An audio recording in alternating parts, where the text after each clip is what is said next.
Hello readers, I'm the Avid Reader, and today we're reviewing Intellectuals and Society, written by Thomas Sowell in 2010. So this is a book by Thomas Sowell that analyzes intellectuals in the West and how in general they present ideas without providing much evidence and how these visions of the world are destructive. And I'm gonna say this about this book, it's quite repetitive. A lot of things he talks about in this book, he's already talked about in previous books, so I'm gonna skip over some content he's already brought up in other books I've read. So he starts out by talking about how intellectuals are in relation to economics, and one thing intellectuals have a tendency to do is disregard empirical evidence. So you have intellectuals making a claim and someone offers evidence that debunks that, and then they laugh it off. One mistaken belief that intellectuals have on economics, they believe that if you don't plan stuff then you will have chaos and everything goes to hell. But in reality you have competition in the market economy that makes everything better, and competition improving everyone's lives debunks also the intellectuals' view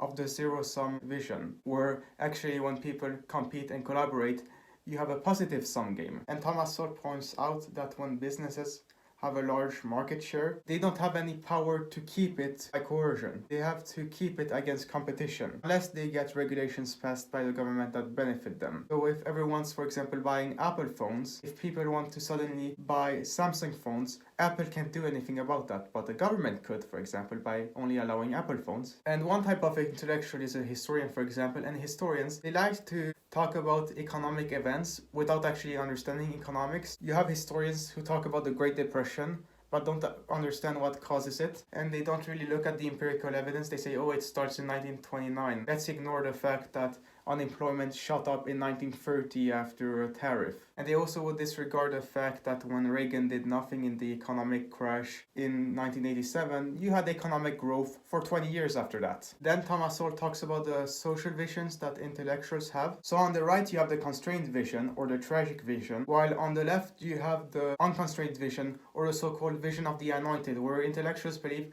we can guide society. And Thomas Sowell talks about the false left-right dichotomy because it's quite clear to define what's left-wing. We know that you have communists, socialists, social democrats, American liberals, but then on the right they lump together conservatives, libertarians, fascists, Nazis, monarchists, where in fact a conservative and a libertarian are polar opposite in the sense of a fascist or a Nazi. One of the reasons that the left does this, Thomas Sowell explains, is that the left has some things in common economically with Nazis and fascists, and that's inconvenient for them. But if they can put that on the right, then they seem to be the good guys and the right seems to be the bad guys. Thomas Sowell talks a lot about how the anointed have arguments without actually any argument. So they make a claim, they do this thing of verbal virtuosity, where they use complicated words to describe their position, but they haven't actually provided any empirical evidence. If they can rationalize it, they believe it's correct. And if you provide empirical evidence to the contrary, they'll ignore you or they'll slander you. And he also talks about the myth where the anointed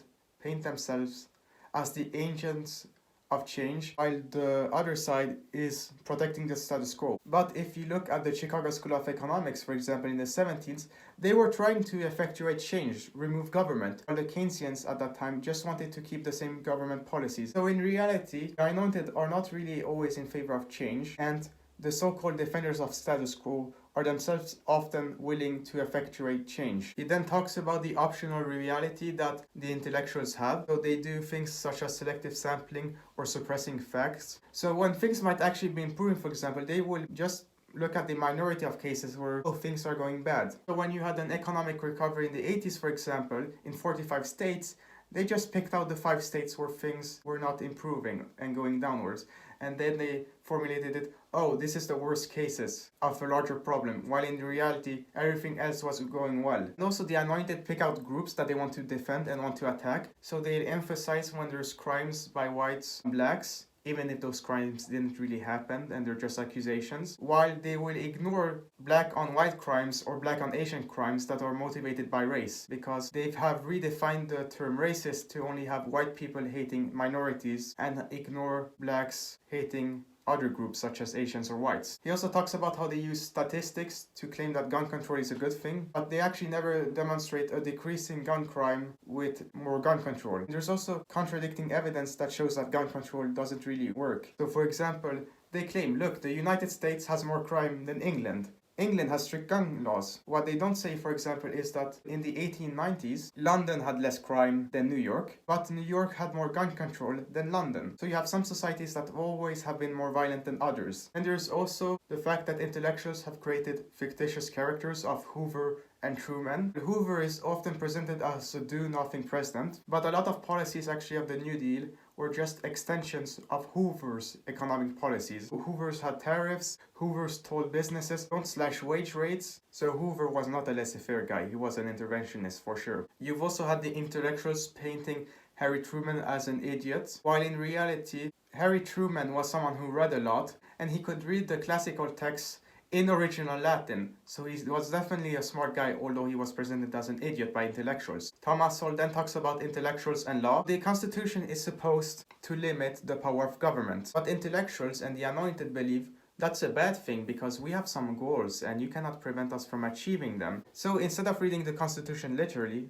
they just add stuff in their minds which allow the government to do whatever they want. And one thing intellectuals have done is redefining judicial activism. Originally, judicial activism means courts disregarding the Constitution, interpreting it loosely so they can allow laws to be passed, which is of course in violation of constitutional law. Now you have the anointed who redefine judicial activism, so whenever you have a judge who blocks a government policy as unconstitutional, they claim that's judicial activism. So you see how the anointed just flip definitions on their head. And one thing intellectuals have done now is they've ignored constitutional rights in the Fifth Amendment. So for example, they have removed due process often of businesses, so they directly assume you're guilty. And there's a burden of proof now of businesses. So for example, if a business is accused of racism, either they have to spend a lot of money demonstrating that they're not racist, and they may lose still, or they have to settle and give money to the person who made the wrongful accusation. Then Thomas Sowell talks about intellectuals and war, and he talks about how the anointed viewed World War I as a crusade in a sense. So that was, for example, an opportunity to expand government, to promote democracy. But that's kind of a contradiction, since the President of the United States, who was an intellectual in power at that time, Woodrow Wilson, when he went to war during World War I, he implemented very authoritarian policies. So you see the intellectuals contradict themselves in what they want and what they actually do. Consequently, something that happened to intellectuals after World War I is that a large amount became pacifists. They viewed patriotism as negative and militaristic and the cause of war. They also misunderstood the point of military deterrence and said, oh, you want a big military? Then you must want to go to war and kill people. While in fact, the point of military deterrence is to avoid war by showing the bad guy, if you attack me, you die. They also viewed soldiers as victims instead of heroes who died on the battlefront. So of course, why would you die for your country if you're treated as a victim rather than a hero? And this culture of self-hatred, well, that led to a slow rearmament in Britain in the 1930s, which allowed the Nazis to build up their strength. And that also led to inaction in France during the beginning of the Second World War, the so-called phony war, where France could have crushed Germany, but they didn't. And then when Nazi Germany actually invaded, the French barely resisted and keeled over because of this pacifist culture that teachers had been teaching their kids for 20 years. So here you can actually see one of the consequences of intellectuals. It kind of led to the Holocaust in a sense, since if you didn't have this anti-war intellectualism, then you could have prevented World War II before it got out of hand, and you wouldn't have a Holocaust. And during the Cold War, you had intellectuals opposing nuclear weapons, and they believed better red than dead, so it's better to be governed by a communist totalitarian state than to have nuclear war. But in fact, the point of nuclear weapons is just to deter war. Thomas Sowell talks about how intellectuals created a perception where the Vietnam War was unwinnable, especially after the Tet Offensive, which was presented as a North Vietnamese victory, while in fact it decimated North Vietnam. And the only reason North Vietnam won the war in Vietnam was that people in the United States basically gave up on the war and withdrew. And then they had diplomacy where, okay, we're gonna make some treaty with North Vietnam where they promise they will not attack South Vietnam, and in the end they actually did it. So diplomacy is not always good with bad guys. Sometimes you need to use force. And this was epitomized with Reagan in the 80s, where he basically went to Gorbachev and said, I'm not gonna get the treaty at any cost. So when the Soviets asked the Americans to disband their missile system, the Americans said no. Reagan had the guts to call the Soviets an evil empire. And that strategy by Reagan Well, that's one of the reasons why the Soviet Union collapsed. And then another thing intellectuals have done is that with the Iraq wars, they have presented it, oh, this is gonna be a very bloody conflict. Tens of thousands of American soldiers are gonna die, when in the end, the first Gulf War barely killed any Americans. The war in Iraq in 2003 didn't kill that many Americans in the end, especially if you compare to the casualties in Vietnam or Korea or the World Wars or the Civil War. And finally, Thomas Sowell talks about intellectuals and race. There's a tendency among intellectuals to refusing to study the causes of the disparities between the races, or pointing out that there are disparities in IQ between races. And I think Thomas Sowell points out is that IQ is not that important. It's a good indicator, which is why universities or businesses use it, but it doesn't say everything you can know about an individual, because in fact you have races or genders with the same IQ that succeed at different rates. And this can show the importance of culture. And then there's also the thing that how you bring up your child may raise or decrease his IQ. In the first 6, 7, or 8 years of a black and white child's life, they have pretty much the same IQ, but then once they're teenagers, they have a disparity in IQ. So that shows it's not really biology, it's probably some cultural aspect, such as black kids getting beat up for acting smart or having good grades. And this is not a race issue necessarily, since you have the same thing with workers in Britain, where working class kids get a good grade, you get beat up. So that of course leads to disparities in success between different groups. And intellectuals, they've actually flipped positions they had on race. So initially, intellectuals favored genetic